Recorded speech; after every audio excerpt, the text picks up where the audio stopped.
1 year ago from today, I done this speedrun, and so I wanted to see how much I improved in 1 year. Quick side note, this is the first time me editing and making a longer form video, so please give any feedback you can in the comments below. And with that, let's get into the part of the video that you actually came here to watch. The run started with Mario Stadium. Because I done slight preparation the day prior and I actually focused on this track, I actually knew the lines I needed to take. The only stupid mistake I made was this. Next up was Water Park. Nothing spectacular happened on this course, it was pretty decent, but I did decide this one thing.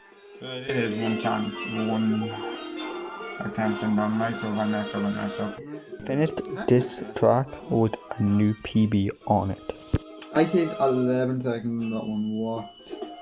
Next up was Sweet Canyon, also known as Blue Cell Steep. Shockingly, somehow I managed to not get hit by a blue cell or lightning even once. Next up was thwomp Ruins. Now this is one of my favourite tracks and I did know there was a slight possibility I would mess up, but I wasn't expecting this. I'm using good forms, but yeah. I feel like it's better to start here. Even with that idiotic mistake, I managed to save 13 seconds. Next up was Mario Circuit, and this is what happened. I must have been terrible at this game, because even though I fell off... Okay, maybe I shouldn't have said how bad I was a year ago, because next up was Toad Harbour, and I actually lost time on this one. Next up was Twisted Mansions. Okay, let's skip that and go on to the next one, Saikai Falls.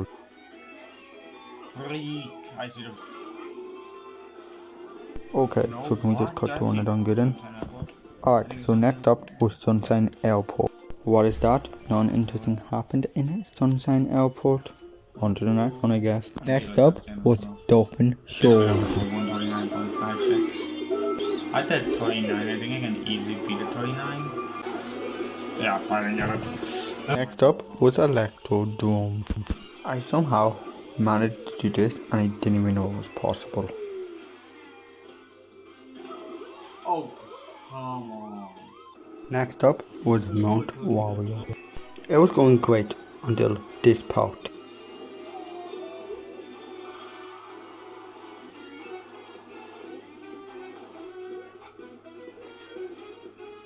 Yeah, see this right there was metal. Next up was cloudtop cruise. Oh, yeah, that's all that happened. On to the next Bone Dry Dunes. Oh no.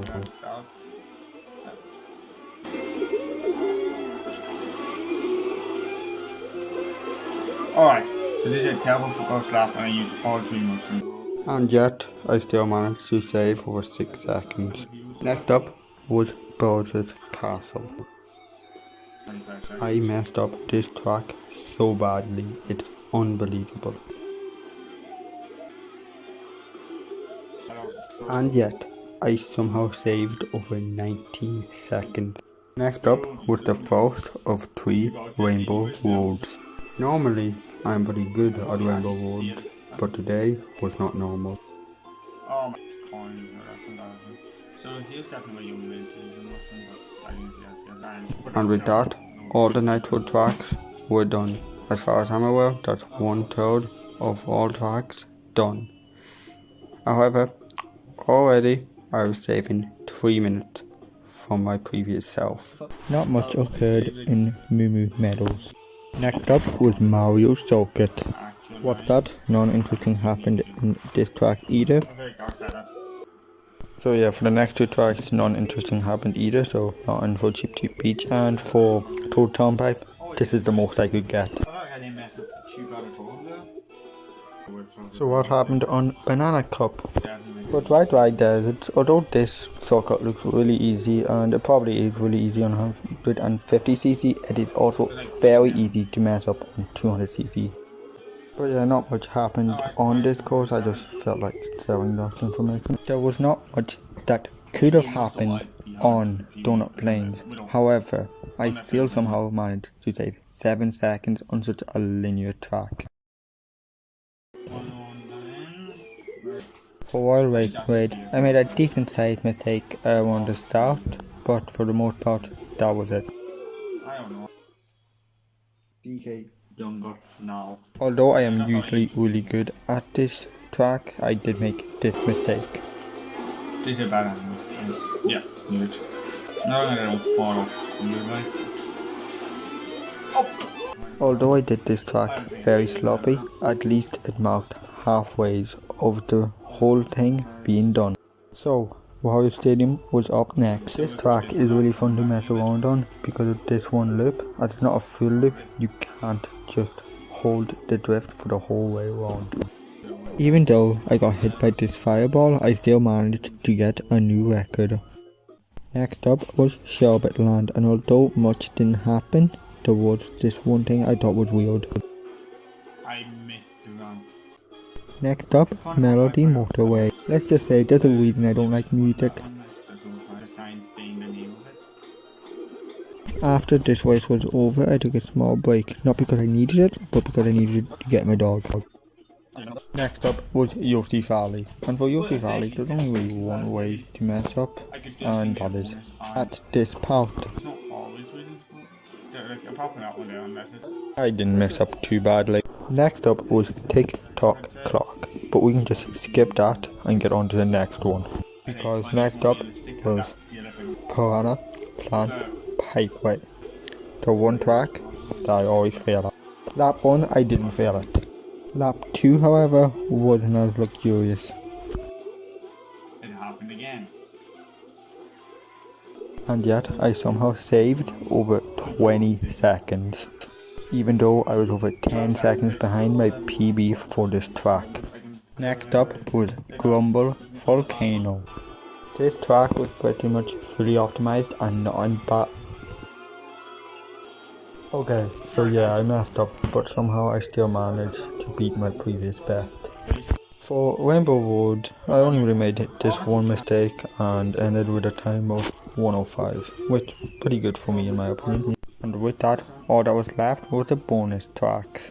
For Yoshi Sockets, the only stupid thing that happened was this. Next up was Excite Bike Arena, and to nobody's surprise, not much happened.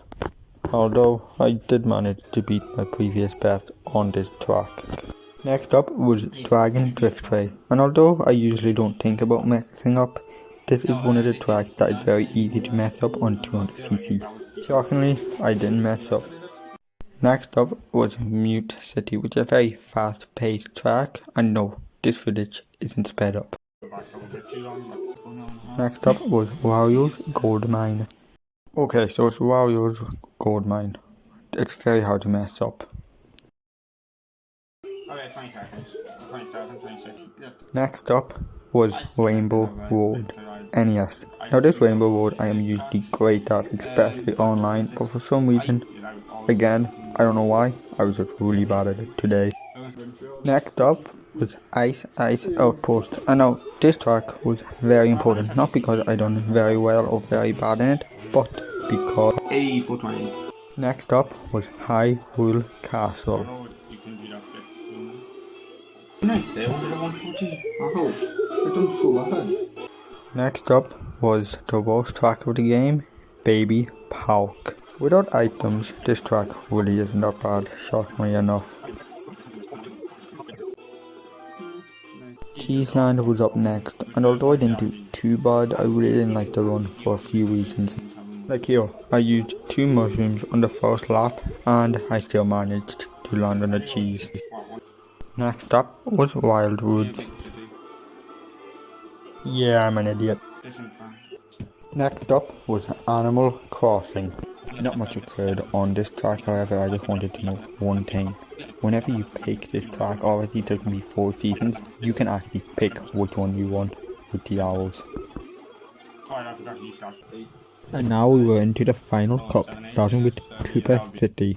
I felt like I played really well on Koopa City.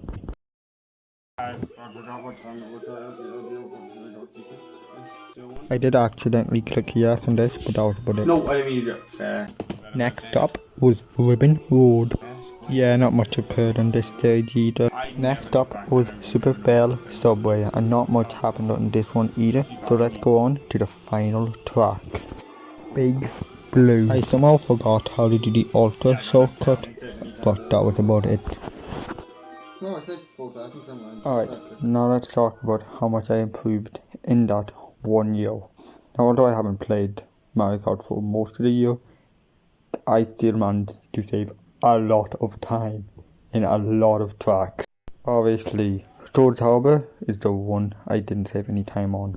I managed to beat the world records by 6 minutes, but keep in mind, first place's run was also a shroomless run. Quick side note, the whole recording itself took 1 hour, 55 minutes and 58 seconds. If we convert to seconds, would give us 6,958 seconds.